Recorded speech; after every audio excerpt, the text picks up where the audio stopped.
শ্রী শ্রী মা সারদা দেবী আমাদের কাছে ছিলেন সহজ সরল স্নেহময়ী মাতা। তাঁর উপদেশ ও বাণীগুলো একদিকে যেমন ভক্তির আলো ছড়ায়, তেমনি জীবনের জটিল সময়ে শান্তি ও পথ দেখায়। মা খুব অল্প কথায় মহৎ শিক্ষা দিতেন। মা বলতেন, সবাইকে ভালোবাসো, কারো অমঙ্গল করো না।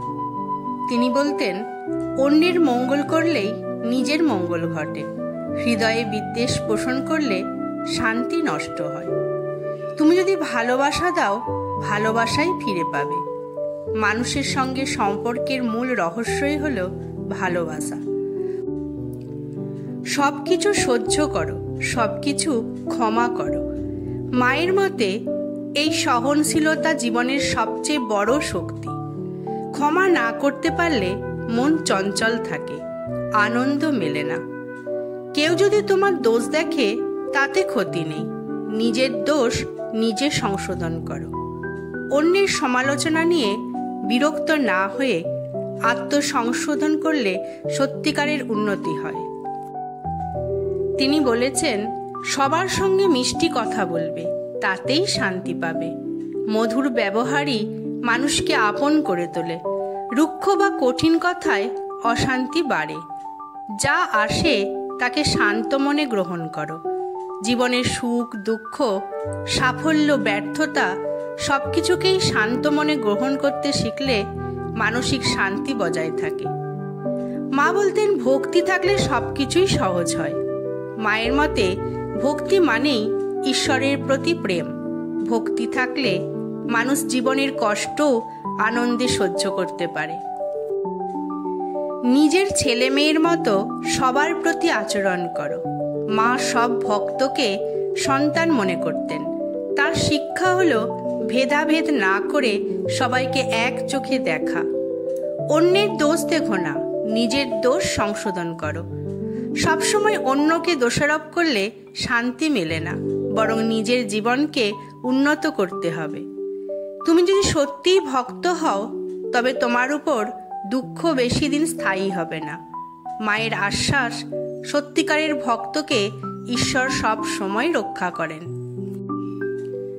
যে যেমন মন নিয়ে আমার কাছে আসে, আমি তেমন সাড়া দিই। মায়ের মাতৃভাব ছিল সর্বজনীন। যে যেমন ভাবে ডাকত, মা ঠিক তেমন ভাবেই তাকে আশ্রয় দিতেন।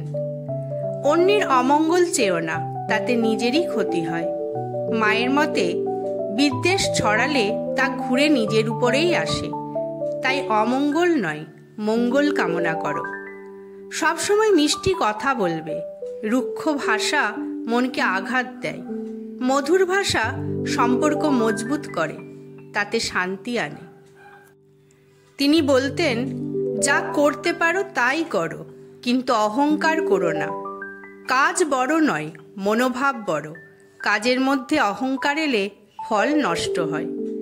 যদি কাউকে সাহায্য করতে পারো করো, নইলে অন্তত তাকে কষ্ট দিও না। মায়ের মতে সেবা না করতে পারলেও অন্তত কষ্ট না দেওয়াটাই বড় সাধনা। অন্যের সমালোচনা শোনো না, করোও না। পরনিন্দা পরচর্চা মনকে দূষিত করে, ঈশ্বর চেতনা নষ্ট করে। মা বলতেন, ঈশ্বরই তোমার আসল ভরসা। মানুষ, ধন, সমাজ সবকিছু বদলায়, কিন্তু ঈশ্বরই চিরস্থায়ী আশ্রয়। তুমি যদি মনে করো তোমার উপর সব বোঝা, তবে নাম জপ করো। নাম স্মরণে মন হালকা হয়, বোঝা ভাগ হয়ে যায়। মনে রেখো, তুমি যেদিকে যাবে আমি সবসময় তোমার সঙ্গে আছি। মা ভক্তদের আশ্বাস দিয়েছেন, তিনি সর্বদা মাতৃরূপে সঙ্গ দেন। তিনি বলেছেন, মানুষকে তুচ্ছ করো না, প্রত্যেকের মধ্যেই ঈশ্বর আছেন। মায়ের শিক্ষা, মানুষকে ছোট করলে ঈশ্বরকে ছোট করা হয়। সবার মধ্যেই ঈশ্বরকে দেখলে হৃদয় প্রসারিত হয়। ধৈর্য ধরো, সবকিছু সময় মতো ঠিক হয়ে যাবে। মা বলতেন, তাড়াহুড়ো করে ফল চাওয়া বৃথা। সময়ের সঙ্গে সব সমস্যার সমাধান হয়। তুমি যদি ঈশ্বরে ভরসা রাখো, কোনো ভয় থাকবে না। ভক্তের জীবনে ভয় থাকে না। ঈশ্বরের আশ্রয়ে মন শান্ত থাকে। অভাব নিয়ে চিন্তা করো না, ঈশ্বর সব দেবেন। মা ভক্তদের বলতেন, দুঃসময়ে ঈশ্বর নিজেই ভরসা দেন, তাই দুশ্চিন্তা করো না। তুমি যদি ভুল করো, অনুতাপ করে আবার শুরু করো। ভুল হলে হতাশ না হয়ে সংশোধন করে নতুন করে এগিয়ে যেতে হবে। সবার সঙ্গে ভদ্রভাবে ব্যবহার করো। ভদ্রতা হলো মানুষের আসল সৌন্দর্য। মা চাইতেন ভক্তরা যেন মধুর ও ভদ্র ব্যবহার করে চলে। মনে রেখো, সংসারই তোমার তপস্যার ক্ষেত্র। মা বলতেন, সংসার ত্যাগ না করে সংসারের মধ্যেই সাধনা করতে হবে। এটাই প্রকৃত ধর্মচর্চা। অন্যকে কষ্ট দিলে তার প্রতিফল তোমাকেই ভোগ করতে হবে। কর্মফল এড়ানো যায় না, তাই কারো প্রতি অন্যায় করো না। যা পাও তাই নিয়ে সন্তুষ্ট থাকো। অতিরিক্ত চাওয়াই অশান্তির কারণ। যা আছে তাই নিয়ে কৃতজ্ঞ থাকলেই সুখী হওয়া যায়। মা বলতেন, সদা ঈশ্বরের নাম নেবে, তাহলেই জীবনের পথ সহজ হবে। নাম জপ মানুষকে দৃঢ় রাখে, দুঃখ সুখে শান্তি দেয়। অন্যের কাছে কিছু প্রত্যাশা করো না, তাহলেই শান্তি পাবে। প্রত্যাশা পূর্ণ না হলে কষ্ট হয়।